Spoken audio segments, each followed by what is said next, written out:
Hey folks, welcome back to the channel.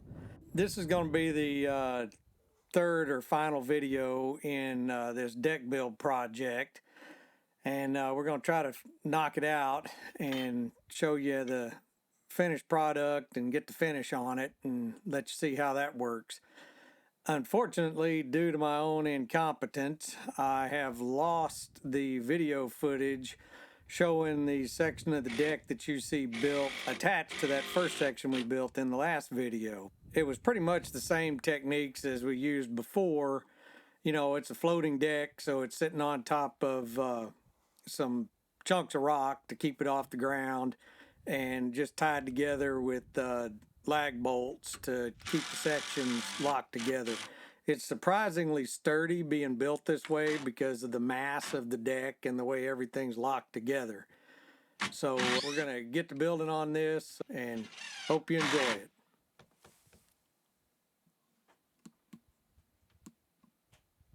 The design of this deck has evolved during the building process. We originally had planned to have three sections running from the front of the camper back past this slide out that you see me working in front of, that were all at the same level, and then another step down section that went back to where we're parking the cars. And what we found after we got the first 8-foot square section built in front of the door is that the awning that's on that slide out section I'm in front of is too low to allow you to walk comfortably alongside the camper and get to the front door without running into the supports for the awning. So we ended up deciding to go with this two-level section that you see here, and then just putting a set of full-width steps so that if the awning is out, you can get around that support arm and get up onto the deck. So what I'm trying to do is, you know, get these steps laid in here, and since you want about a 7-inch rise and we've got about a foot run on each step, I'm kind of building it as I go, and you're going to see here in a minute that I'm going to have to dig out a bunch of gravel and stuff to make room for the first step. But it ends up working out in the end.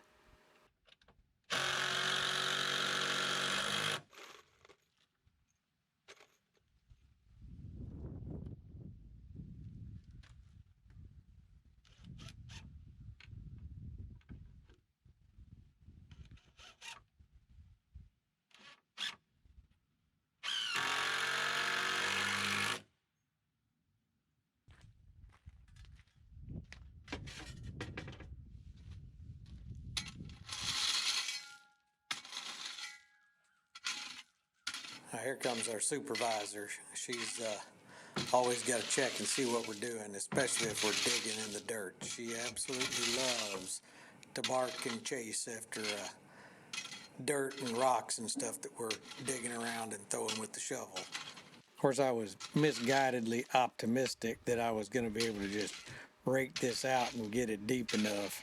Um, I put quite a bit of rock in there when we built that pad, and it's going to take a little more than that rake to get this cleaned out.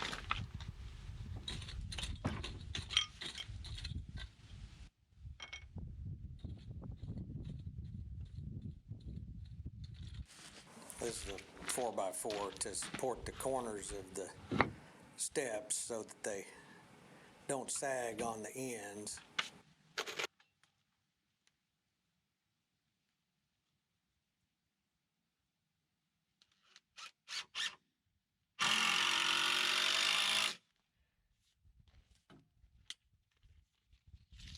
Here I'm taking a measurement, trying to get an idea of how much I'm going to have to dig out. Because since we need a 7-inch step, when you take a 6-inch board and then add a 5/4 deck board on top of it, I've got to dig down that far to get it underneath that front rim support there on that top step.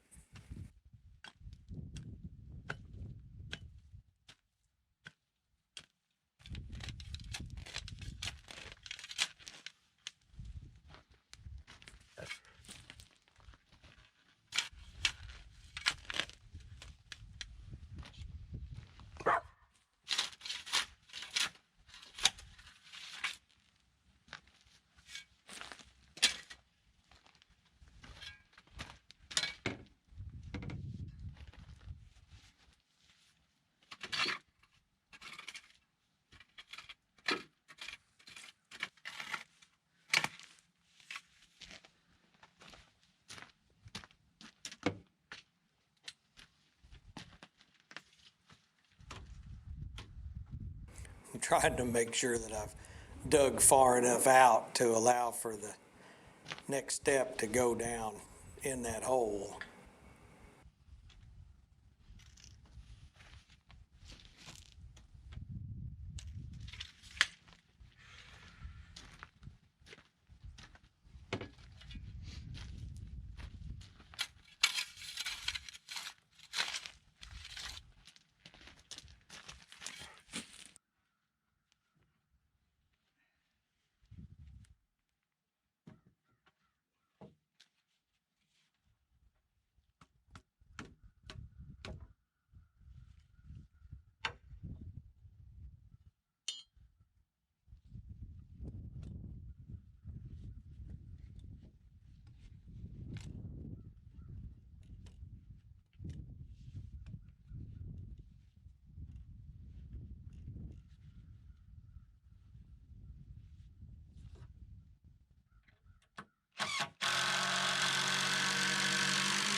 Here I'm just going ahead and beveling the ends of that deck board that's going to be up against the camper side where I can't get in there to bevel it after it's already installed.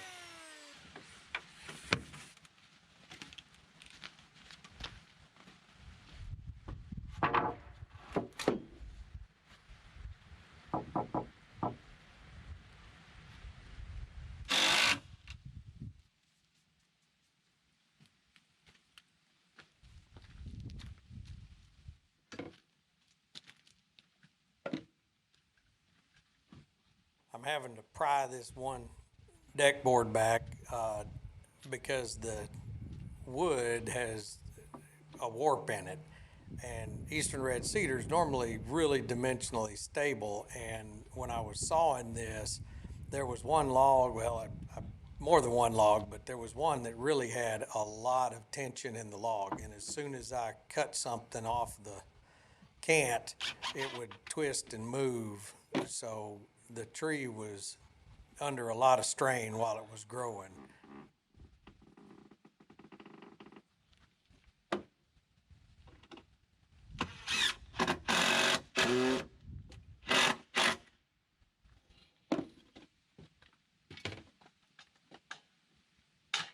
I'm just using a combination square here to get my backspace from the edge of that to make sure I'm going into the rim joist and the little short stringer joist that run under those stairs. I don't want to come out the overhang in front of or behind the board that runs under there.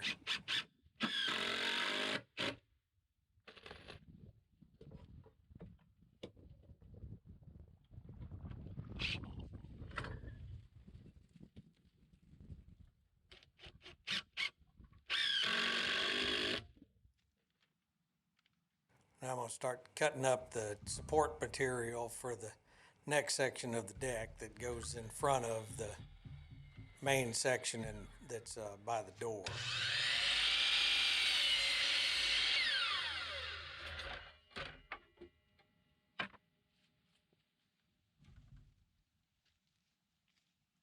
And we're building this in a way that it's modular, so if we want to reuse it as a deck, and when we move the fifth wheel from where it is now, because right now it's sitting in what's going to be our front yard, we can take the sections and move them and reuse them, or we can just disassemble the whole thing and repurpose the material for something else. I've been joking with my wife that she's walking around on our future chicken coop, but I suspect as much as she likes having this deck in front of the fifth wheel that when we move it to its final location, the deck's going to be set up in front of it.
You're about to see some of the perils of working by yourself.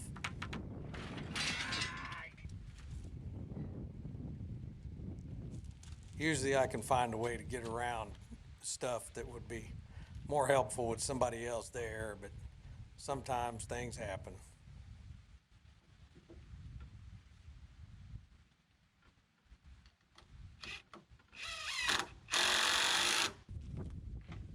If y'all enjoy our content, go ahead and hit that like button so that we can get the YouTube algorithm on board with showing our videos to more people, and hit the subscribe button and the notification bell so you know when we're putting up new content.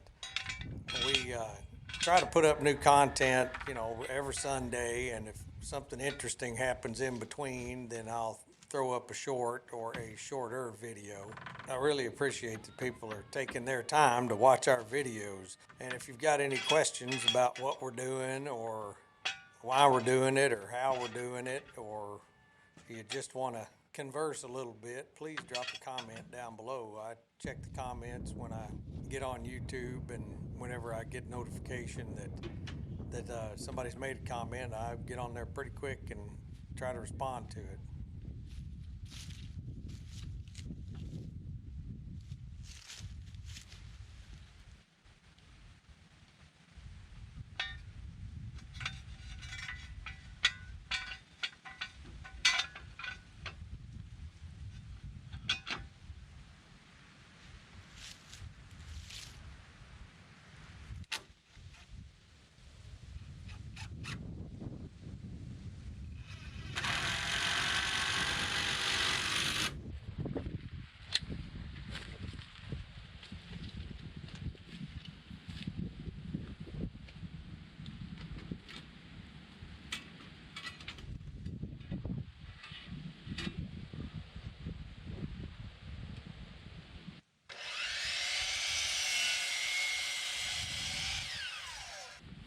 I was actually kind of surprised at how sturdy this structure became as I got everything bolted together, because that end, or that outside edge, has a little bit higher support legs than the side close to the camper, and so I was figuring it was going to be a little bit flexible, and I didn't need to put X braces in or anything. It's held together and as sturdy as can be.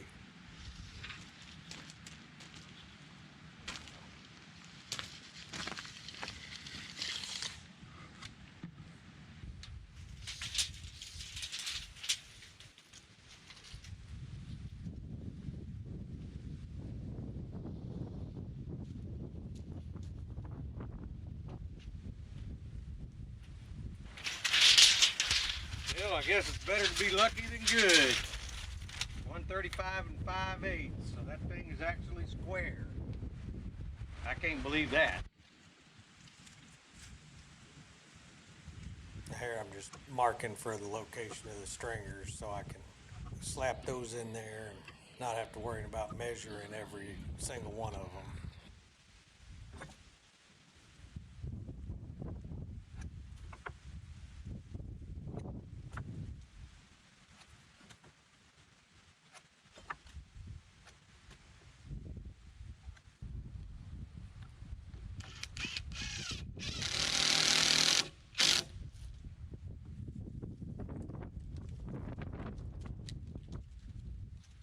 The reason I'm putting these boards on the top like this is so that the top surface is all level, because since this is rough sawn stuff, we didn't run these framing members through the planer to get everything to the same dimension.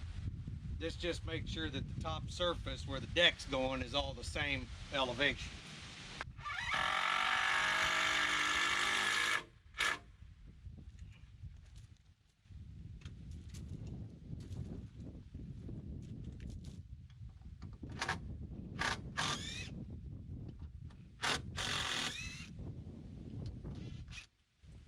And the reason I'm putting these construction screws in the end is because when I put those joist hangers on, the screws have a tendency to push the rim joist away from the floor joist, so I'm trying to hold everything together.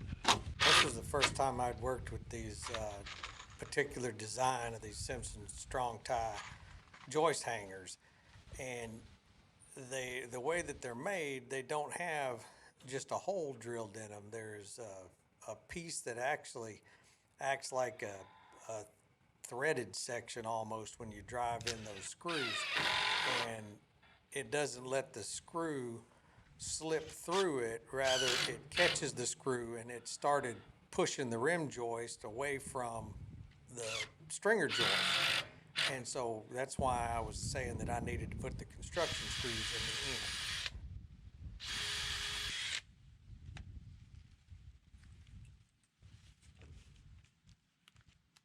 And here I'm putting a lag bolt in. I lag bolted those legs and lag bolted each of the sections together, which I think, in addition to it being a monocoque type structure, helped hold everything together and give it the rigidity that it's got.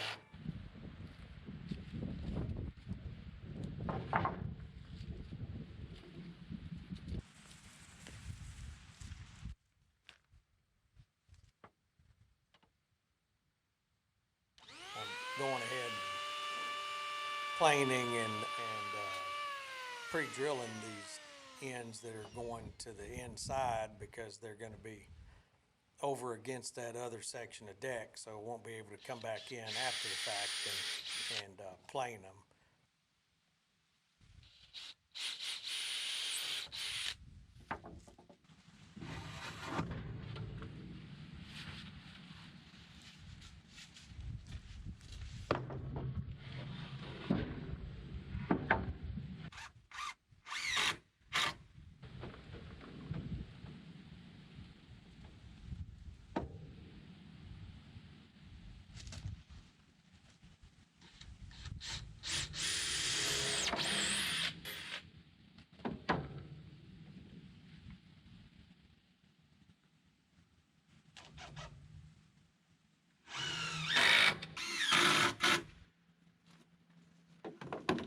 And this is some more of that deck lumber that was in one of those twisted or tensioned cans.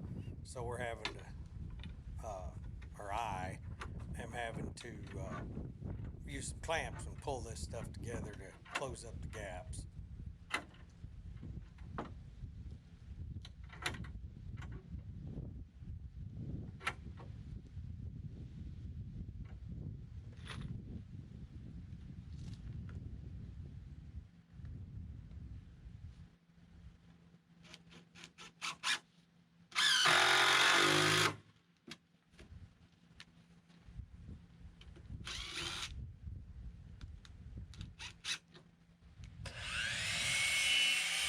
And you can tell we fast forwarded a little bit. I didn't figure y'all wanted to just watch me drive in several hundred deck screws, and it started getting dark on me, but I wanted to get this done because if you look in the background, that's to the west. We've got a storm front moving in, so I wanted to be done with this thing.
So to finish out this deck project, we're going to spray it and treat it with a mixture of boiled linseed oil and turpentine. The turpentine helps the linseed oil soak in a little bit.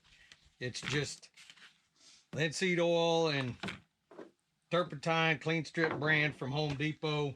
And I got a disposable sprayer from Harbor Freight. It cost me like $6. That way, if it tears it up, putting this stuff in there, then we can just throw it away. It's no big deal.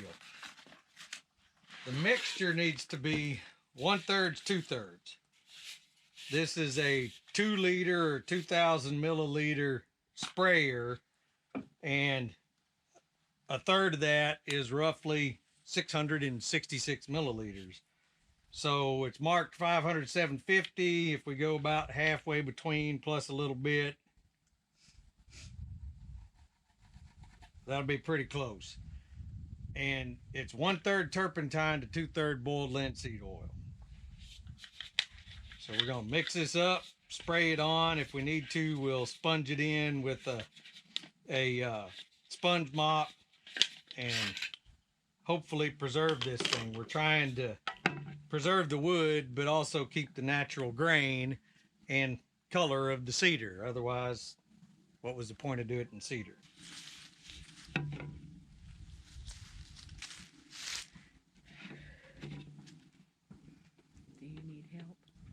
These cans are just not very conducive to pouring easily because they put the spout in the middle instead of off to one corner. I should have gotten 2 cans of that.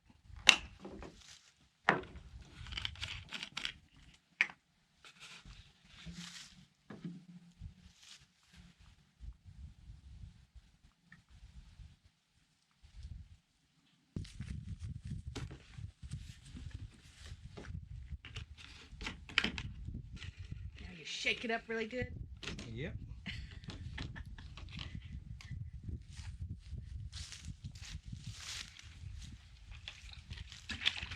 We might need to take a brush and brush in this corner over here because that's where the rain comes off of the awning the most. All right, you want to grab that broom and let's see if we can, or I mean that sponge mop. Because this seems to be putting on a little heavy.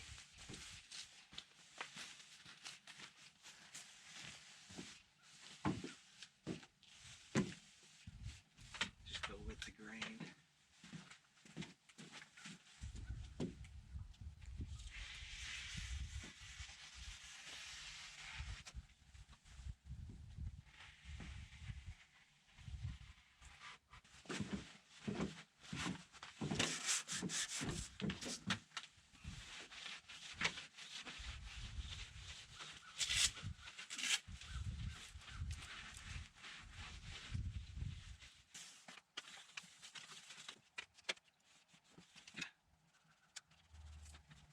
Okay, this thing is definitely disposable. The lock on it has a tendency to go on, so you're spraying more than you need to, and there's not very fine adjustment on the spray pattern. For what we're doing, I think it'll work fine, but just beware, if you buy this thing, it has a tendency to put out a lot more product than you think you might want. That sprayer was putting it on pretty heavy for the planed surface of the deck. On the rough sawn portions, it soaked right in. We ended up, having to wipe it down because cedar's pretty oily anyway. And what we're trying to do is prevent as much as possible, prevent the sun damage and help it shed water. Since we put this finish on, we've had multiple days of rain and a few days of snow and ice, and the oil has helped get the water off of it, and it dries pretty quickly once the sun comes out. But when we had snow on there, it made cleaning it off a lot easier. And surprisingly, it has not been slippery at all. For hundreds, if not more years, the boiled linseed oil was a preservative of choice. And what made me think about using it is I had been doing some research into shosugi bon, I think that's how you say it, which is a Japanese wood preservation technique where you char the wood and then you treat it with boiled linseed oil. And I always treat my wooden tool handles with linseed oil, and it holds up great. All right, folks, I think that wraps up this deck project. I hope you got some useful information out of it, and thanks for hanging out with us while we got yet another project done. Y'all have a good day.